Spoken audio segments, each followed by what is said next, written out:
आज मैं आपको पंजाब देशोद्धार विश्व पूजक शासन मनायक नायाम हो निधि जैनाचार्य श्रीमद विजयानंद सूरी जी महाराज के बारे में बताऊंगा। इनका जन्म विक्रम संवत 1893 को चैत्र सुदी एकम के दिन लहरा गांव जिला फिरोजपुर पंजाब की धन्य पर हुआ। इनकी माता का नाम श्रीमती रूपा देवी, इनके पिता का नाम गणेश चंद्र जी था। इनका बचपन का नाम दत्ता था। इनके पालक पिता जोधामल जी थे। इनकी स्थानकवासी दीक्षा विक्रम संवत 1910 को मागसर सुदी पंचमी मलेरकोटला पंजाब में हुई। इनके गुरु का नाम जीवन राम जी महाराज था।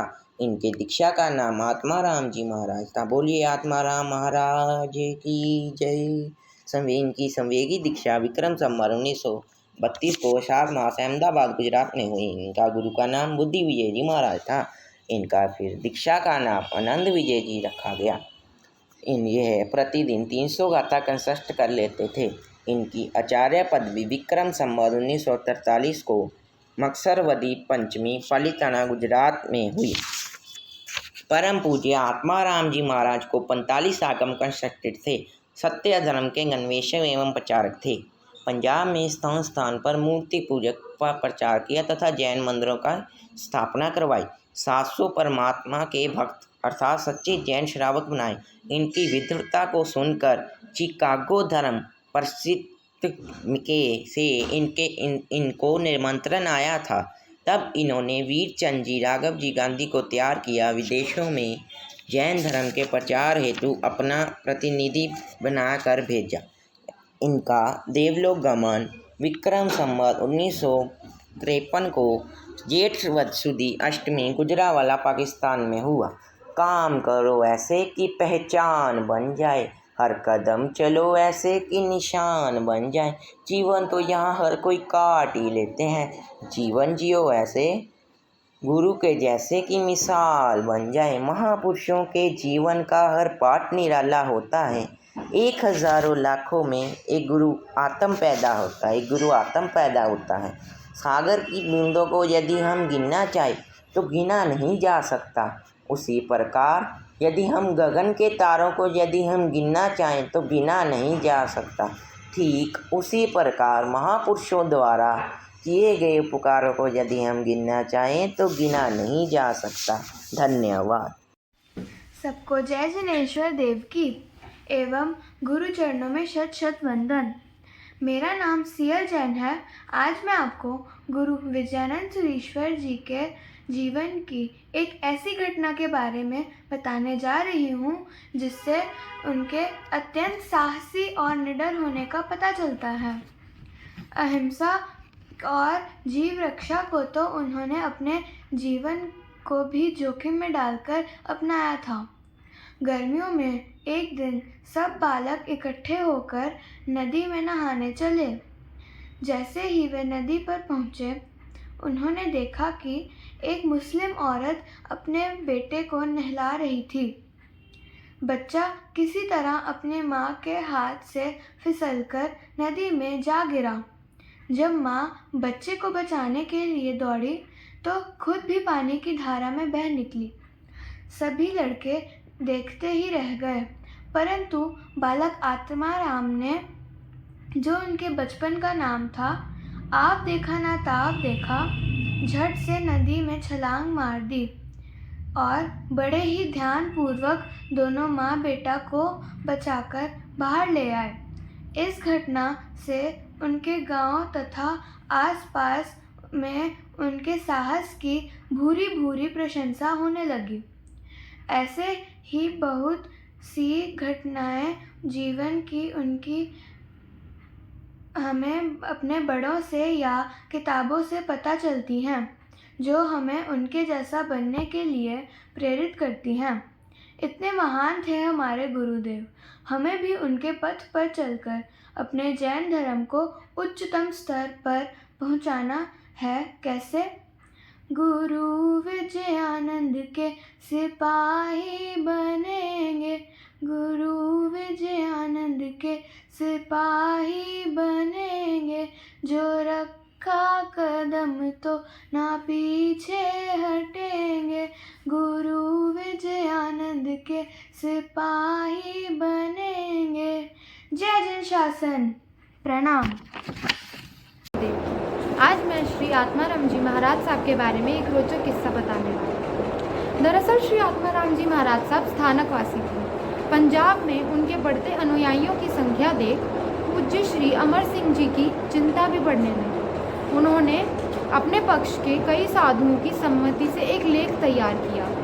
लेख में लिखा था, जिन प्रतिमा को मानने और मुपत्ति का विरोध करने वाले साधु को हमें अपने समूह से निकाल देना चाहिए। इस लेख पर उन्होंने कई साधुओं के हस्ताक्षर करवाए। श्री आत्माराम जी के गुरु जीवन लाल जी के भी छलपूर्वक हस्ताक्षर ले लिए गए। इस पत्र को दिल्ली और आदि कई शहरों में भेजा गया। पत्र में लिखा कि आत्माराम जी की श्रद्धा बिगड़ रही है, इसलिए हमने उनको संग बाहर करके पंजाब से निकाल दिया है। इधर अमर सिंह जी के दो साधु श्री आत्माराम जी के पास गए और उन्हें भी बाकी साधुओं की तरह हस्ताक्षर करने को कहा, जिस पर इनकार करने पर साधुओं ने कहा, यदि आप इस पर हस्ताक्षर नहीं करेंगे तो पूज्य जी की आज्ञा है कि वह आपको समूह से निकाल देंगे। इस पर श्री आत्माराम जी ने सहज उत्तेजना से बोला, इस बारे में मेरे गुरु ने मुझे कुछ नहीं बोला, तो मेरे हस्ताक्षर ना करने पर समुदाय से बाहर निकालने वाले आप कौन हैं? एक दूसरा किस्सा है। अम्बाला शहर में अमर सिंह जी ने आत्माराम जी महाराज साहब के विरुद्ध प्रचार करना शुरू किया, लेकिन महाराज साहब के शिष्य और सहायक साधुओं ने उनका प्रचार करके सत्य की प्रस्तुति की और उस समय घर घर में श्री आत्माराम जी महाराज साहब का प्रचार किया। अपने ज्ञान का परिचय देते हुए श्री आत्माराम जी ने विरोधी दल के साधु समुदाय और शिष्य समुदायों को अपने शास्त्रार्थ के लिए ललकारा।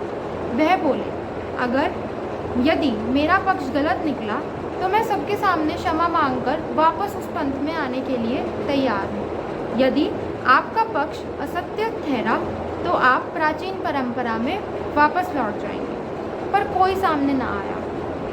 एक बार श्री आत्माराम जी और श्री अमर सिंह जी दोनों ही अमृतसर पधारे। दोनों की भेंट हुई।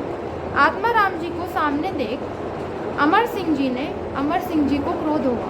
वह क्रोधित हो गए। जब वह रास्ता काटकर आगे जाने लगे तो श्री आत्माराम जी ने बड़े सहज भाव से हाथ पकड़कर मुस्कुराते हुए कहा कि यदि आप अप्रसन्न क्यों हैं, मुझे पंजाब से दूर रखने की योजना अगर आपकी मुझे पंजाब से दूर रखने की योजना थी तो आप मुझे पहले ही बता देते। मैं आपका आदेश मानकर पंजाब से दूर चला जाता और साधुता की कोई क्षति नहीं होती। इससे यह दिखता है कि श्री आत्माराम जी कितने सहज, सत्यवादी और प्रखर व्यक्तित्व वाले महान साधु थे। धन्यवाद।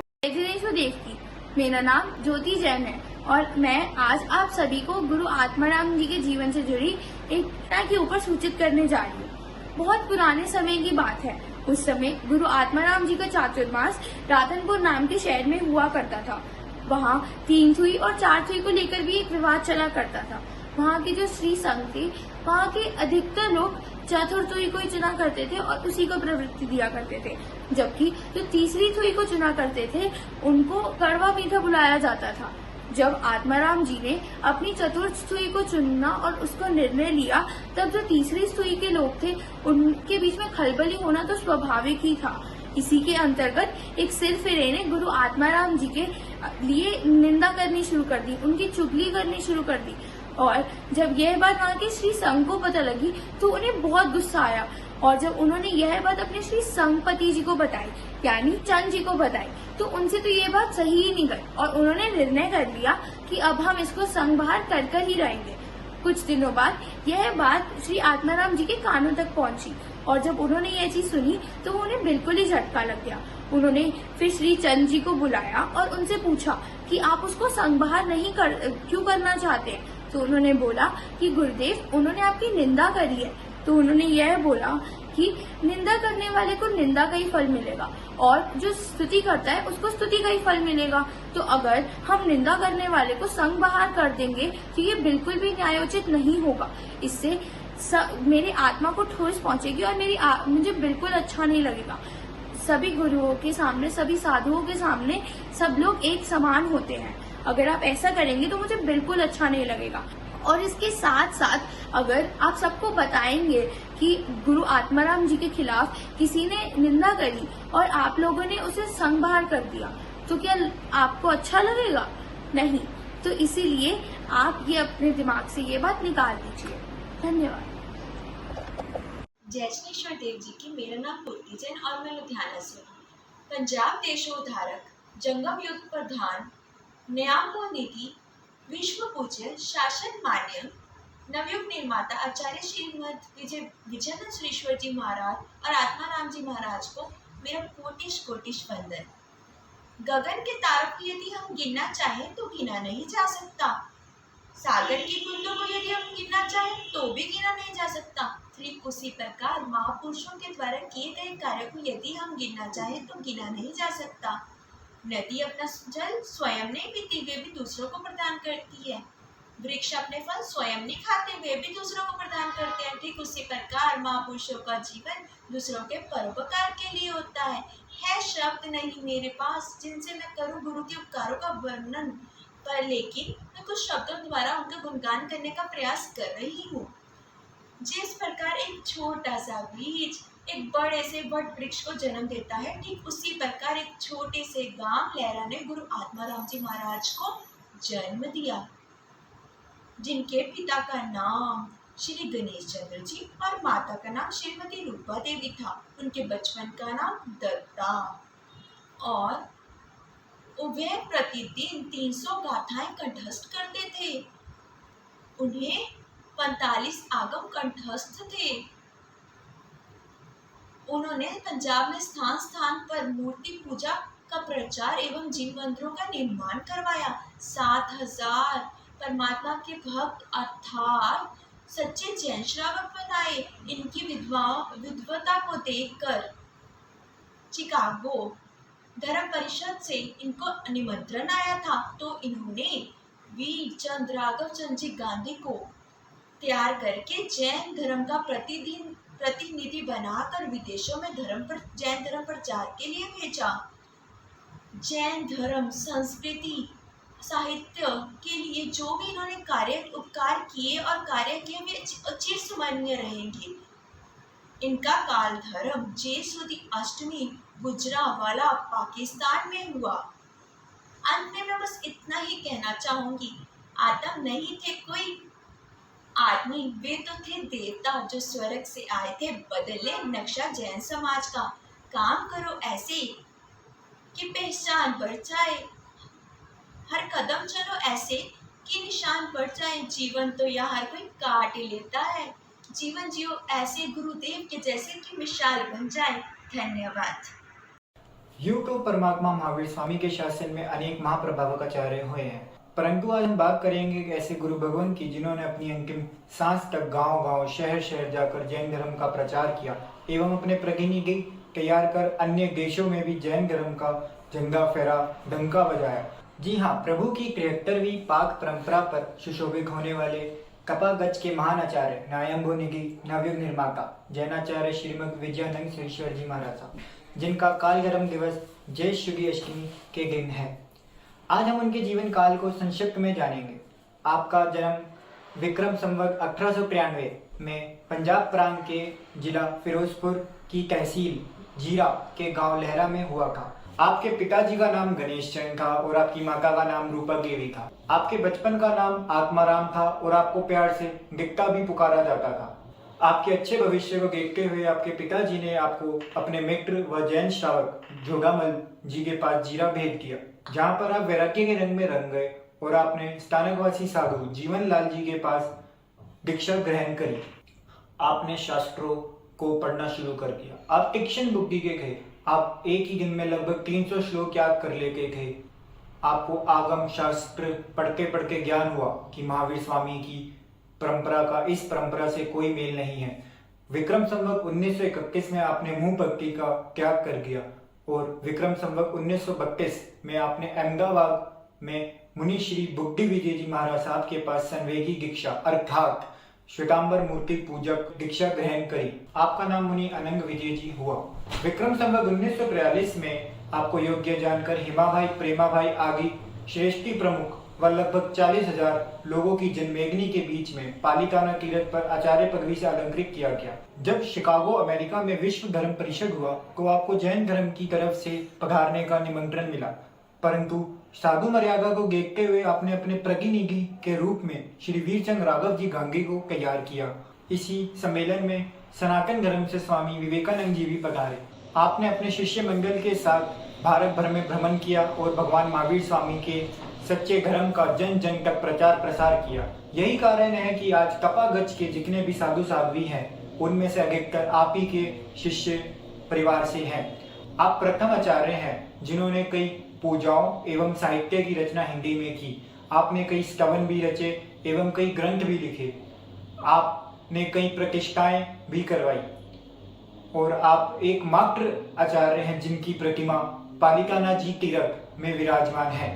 आपका काल धर्म विक्रम संवत 1953 में ज्येष्ठ शुक्ल अष्टमी के दिन गुजरनवाला पाकिस्तान में हुआ था। अब पाकिस्तान जा पाना तो मुश्किल है, परंतु भारत की राजधानी दिल्ली के नवीन सागर श्री संघ में आप श्री जी का समाधि मंदिर स्थित है, जो कि हूबहू असली समाधि मंदिर का प्रतिरूप है। एवं हरिद्वार, होशियारपुर, लहरा इत्यादि जगहों पर भी आपका समाधि मंदिर स्थित है। ऐसे महान गुरुदेव के श्री चरणों में शत शत नमन वंदन। जिन आज्ञा विरुद्ध कुछ भी कहा गया हो तो मिच्छामि दुक्कडम।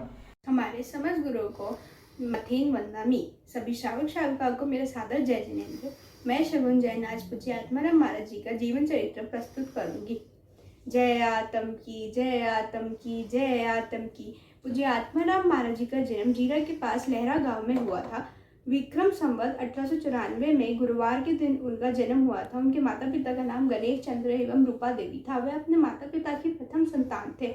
वह कर्पूर क्षत्रिय वंश के थे। अनेक प्रकार की आपत्तियों के कारण बाल्यकाल अक्षर ज्ञान से वंचित रह गए, किंतु खेलकूद, तैरना, गदा युद्ध आदि में हमेशा विजय प्राप्ति करते थे। अपनी प्राणों की उपेक्षा करते हुए भी वह दूसरों की प्राणों की उपेक्षा भी करते थे। उनका स्वभाव बहुत अच्छा था और वह अच्छे चित्रकार भी थे। स्थानकवासी गुरुओं से उन्होंने हिंदी भाषा सीखी थी। विक्रम संवत 1910 में जीवन राम जी तथा गंगा राम जी, दो स्थानकवासी साधुओं का चतुर्मास जीरा में हुआ। उसके लिए वह पधारे। पूज्य आत्माराम जी उनके पास दर्शन वंदन करने जाते थे, बहुत कुछ उनसे सीखते थे और जब उनका चतुर्मास समाप्त हुआ वह उनके साथ ही आगे चल पड़े। विक्रम संवत 1943 में पूज्य आत्माराम जी महाराज का चतुर्मास पालिताना हुआ।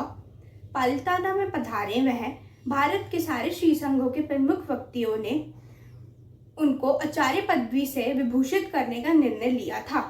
वह प्रोग्राम काफ़ी धूमधाम से मनाया गया। 45,000 से ज़्यादा उसमें लोग पहुँचे और पूज्य आत्माराम महाराज जी को आचार्य पदवी से अलंकृत किया गया और उनका नाम आचार्य विजयानंद सुरेश्वर जी महाराज रखा गया। आचार्य विजयानंद सुरेश्वर जी महाराज पहले साधु थे जिनको आचार्य पदवी से उपाधि से अलंकृत किया गया था। बहुत सारे ज्ञान मंदिरों की स्थापना की उन्होंने। देश विदेश की सारी प्रतिष्ठाएं करके वह गुजरावाल पहुंचे। गुजरावाल पहुंचने से पहले मार्ग में रोग के आक्रमण के कारण उनकी तबीयत ठीक नहीं थी। गुजरावाल पहुंचने के 6 दिन बाद उनका कालधर्म हो गया। कालधर्म होने से एक रात्रि पहले विजय वल्लभसुरी महाराज जी से उन्होंने कहा था ज्ञान का प्रचार करना। धन्यवाद। जय आतम की, जय आतम की, जय आतम की।